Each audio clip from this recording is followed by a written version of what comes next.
الحمد لله نحمده ونستعينه ونستغفره ونؤمن به ونتوكل عليه ونعوذ بالله من شرور أنفسنا ومن سيئات أعمالنا. أما بعد فأعوذ بالله من الشيطان الرجيم. بسم الله الرحمن الرحيم. لقد من الله على المؤمنين إذ بعث فيهم رسولا وقال النبي صلى الله عليه وسلم لا يؤمن أحدكم حتى أكون أحب إليه من والده وولده والناس أجمعين. صدق الله العظيم وصدق رسوله النبي الكريم ونحن على ذلك لمن الشاهدين والشاكرين.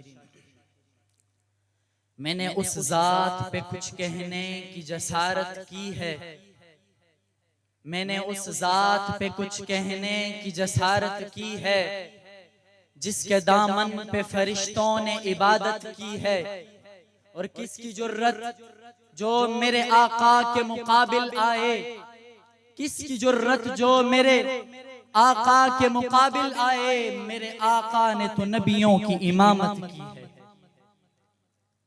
سٹیج کی زینت علماء کرام، گرامی قدر محترم و مکرم سامعین حضرات، آج کی اس خوبصورت کانفرنس میں حضور صلی اللہ علیہ وسلم سے محبت اور اس محبت کے چند تقاضے بیان کر کے اجازت چاہوں گا. اللہ اور اس کے رسول صلی اللہ علیہ وسلم کی محبت ہر مسلمان کے ایمان کی بنیاد اور اس کے اسلام کی روح اور اساس ہے. بخاری شریف کی روایت ہے، لا یؤمن احدکم حتی اکون احب الیہ من والدہ وولدہ والناس اجمعین. لیکن اس محبت کے کچھ تقاضے ہیں جن کو پورا کرنا میرے لیے اور آپ کے لیے لازم اور ضروری ہے. محبت رسول کے عملی تقاضے کیا ہیں؟ توجہ کیجئے گا. قاضی عیاض مالکی رحمہ اللہ نے کتاب الشفا میں ان تقاضوں کو ذکر کیا ہے. ان تقاضوں میں پہلا تقاضا یہ ہے کہ حضور علیہ السلام سے محبت کا دعوے دار آپ صلی اللہ علیہ وسلم کی پیروی کرے، آپ کے اقوال و اعمال کی اتباع کرے، عیش و آرام یا مسرت و پریشانی کی حالت میں ہی نہیں بلکہ ہر حال میں نبی کریم صلی اللہ علیہ وسلم کی اتباع کرے. ارشاد خداوندی ہے، قل ان کنتم تحبون اللہ فاتبعونی. محبت کا ایک تقاضا یہ ہے کہ محبوب پیغمبر نے جن کاموں سے منع فرمایا ہے ان پر اپنی نفسانی خواہشات کو ترجیح نہ دے. وما نہاکم عنہ فانتہوا. حضور علیہ السلام کا ارشاد ہے، لا یؤمن احدکم حتی یکون ہواہ تبعا لما جئت بہ. ذرا توجہ کیجئے گا، محبت کا ایک تقاضا یہ ہے کہ محبوب جسے محبوب رکھے وہ محب کو بھی محبوب ہو جائے. یعنی جس سے نبی کریم نے محبت کی ہو اس سے امتی کو بھی محبت ہو. لہٰذا اس محبت کا تقاضا یہ ہے کہ ہمارے دلوں میں حضور کی اولاد بنا تو بنی نواسے اور نواسیوں کا احترام ہو، حضور کی ازواج مطہرات کا احترام ہو. یہ گلدستہ اہل بیت کہلاتا ہے. حضور علیہ السلام نے فرمایا، احب اللہ لما یغدوکم من نعمہ واحبونی بحب اللہ واحب اہل بیتی بحبی. محبت کا ایک تقاضا یہ ہے کہ انصار صحابہ سے محبت کی جائے. بخاری کی روایت ہے، آیت الایمان حب الانصار وآیت النفاق بغض الانصار. محبت کا ایک تقاضا یہ ہے کہ سارے صحابہ سے محبت کی جائے. ترمذی اور مسند احمد کی روایت ہے، اللہ فی اصحابی لا تتخذوهم من بعدی غرضا فمن احبهم فبحبی احبهم.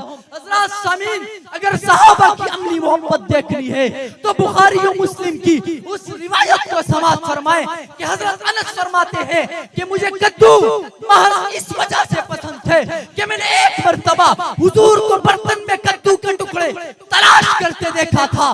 اس دن سے اس کھانے کو میں نے اپنے معمولات میں شامل کر لیا ہے. تبھی تو صحابہ کی اس فدائیت کو کو دیکھ کر شاعر یوں تڑپ کر پکار اٹھتا ہے، خود نہ تھے جو راہ پر اوروں کے ہادی بن گئے، خود نہ تھے جو راہ پر اوروں کے ہادی بن گئے، کیا نظر تھی جس نے مردوں کو مسیحا کر دیا۔ حاضرین ذی وقار، محبت کا ایک تقاضا یہ ہے کہ ہر اس کام سے اپنے آپ کو روکا جائے جس سے ہمارے محبوب پیغمبر نے ہمیں منع فرمایا۔ محبت کا ایک تقاضا یہ ہے کہ قرآن پر عمل کیا جائے۔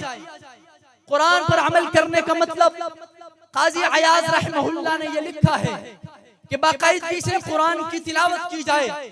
محبت کا ایک تقاضا یہ ہے کہ حضور کی تعظیم جس طرح آپ کی زندگی میں لازم تھی، بعینہ ہی آپ کی وفات کے بعد بھی آپ کا احترام و تقدس ویسے ہی لازم ہے۔ محبت کا ایک تقاضا یہ ہے کہ حضور کا امتی غیرتی ہو، اس میں دین کے لیے، صحابہ کے لیے، حضور کی ناموس کے لیے مر مٹنے کا جذبہ ہو۔ تو پھر مجھے کہنے دیجئے، نماز اچھی، زکوٰۃ اچھی، روزہ اچھا، حج اچھا، نماز اچھی، زکوٰۃ اچھی، روزہ اچھا، حج اچھا، مگر میں باوجود اس کے مسلمان ہو نہیں سکتا نہ جب تک کہ میں کٹ مروں شاہ بطحا کی حرمت پہ۔ خدا شاہد ہے کامل ایمان میرا ہو نہیں سکتا۔ وآخر دعوانا الحمدللہ رب العالمین۔ میں ساؤنڈ والے بھائی سے التماس کروں گا کہ وہ میک کی آواز ذرا ٹھیک کریں، وہ آواز